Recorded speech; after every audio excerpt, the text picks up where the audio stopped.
Hello friends, मेरा नाम शिप्रा भटनागर है और आप सभी का मेरे चैनल पे बहुत बहुत स्वागत है।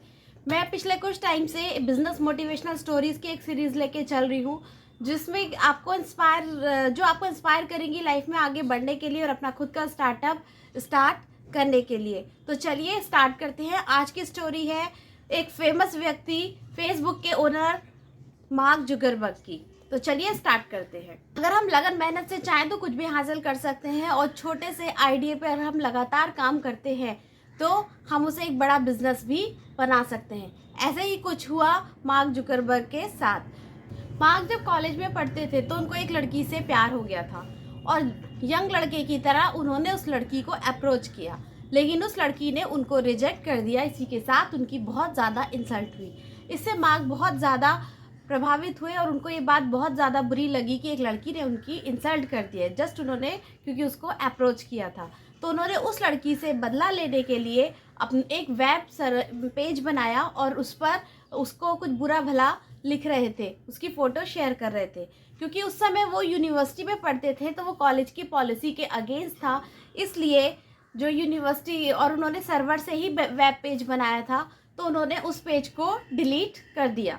ऐसे अलाउड नहीं था कि आप कोई भी एक पर्सनल वेब पेज बनाए और किसी के बारे में लिखें। वो पेज तो डिलीट हो गया क्योंकि उन्होंने ये वैसे भी एक बदला लेने के हिसाब से बनाया था, लेकिन यहीं से उनके दिमाग में एक आइडिया आया और ये आइडिया उन्होंने अपने दोस्तों के साथ शेयर किया।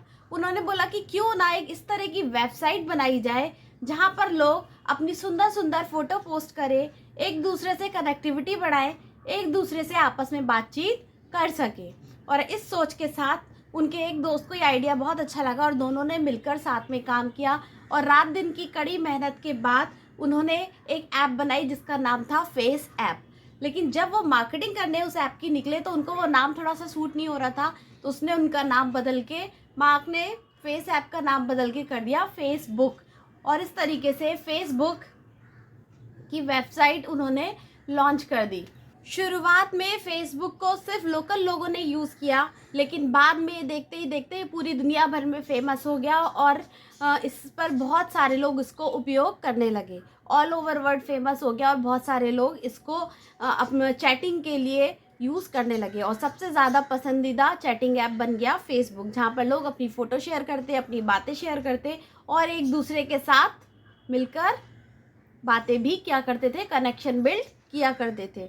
फेसबुक से मार्क जुकरबर्ग ने बहुत ज़्यादा पैसे कमाए और वो उस ऐप ने, उस वेबसाइट ने उनको दुनिया का सबसे ज़्यादा अमीर आदमियों की सूची में भी शामिल कर दिया। फेसबुक को ऊंचाइयों पर ले जाने के बाद भी मार्क जुकरबर्ग रुके नहीं और वो लगातार इसको बेहतर बनाते चले गए, इस ऐप को बेहतर बनाते चले गए। वेबसाइट के साथ उन्होंने एप्लीकेशन को भी लॉन्च कर दिया और एप्लीकेशन लॉन्च होने के बाद इसके यूज़र्स की संख्या 2 गुना बढ़ गई, क्योंकि एप्लीकेशन के फीचर्स ज़्यादा अच्छे और हैंडी थे और लोगों को यूज़ करने में ज़्यादा कंफर्टेबल रहता था। इसकी सक्सेस के बाद उन्होंने 2012 में इंस्टाग्राम को भी परचेज़ कर लिया और उसके 2 साल बाद 2014 में व्हाट्सएप को भी फेसबुक ने परचेज़ कर लिया, मार्क जुकरबर्ग ने परचेज़ कर लिया और फेसबुक को एक पेरेंटिंग कंपनी बनाकर बाकी सारे चैटिंग ऐप के वो मालिक बन गए और इस तरीके से वो दुनिया के सबसे अमीर और कामयाब इंसान बन गए और उन्होंने सारे चैटिंग ऐप को एक फेसबुक के अंडर में ही कर दिया।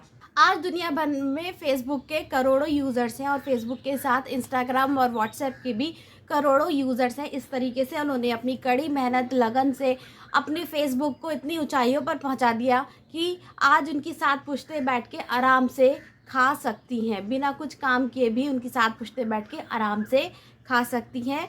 इस तरह एक आइडिया में इतनी ताकत होती है कि उससे आप एक बड़ा बिजनेस एम्पायर खड़ा कर सकते हैं, लेकिन बिजनेस एम्पायर खड़ा करने पर भी डिपेंड करता है, क्योंकि रास्ते में बहुत सारे चैलेंजेस फेस करने पड़ते हैं, प्रॉब्लम्स का सामना करना पड़ता है और ये बिज़नेस पे भी डिपेंड करता है। बिज़नेस को खड़ा करने में जिन प्रॉब्लम्स को, चैलेंज को फेस करना पड़ता है, और सेल्फ डाउट भी आता है, प्रोक्रास्टिनेशन भी होता है, कई बार लोगों का आत्मविश्वास भी डगमगा जाता है।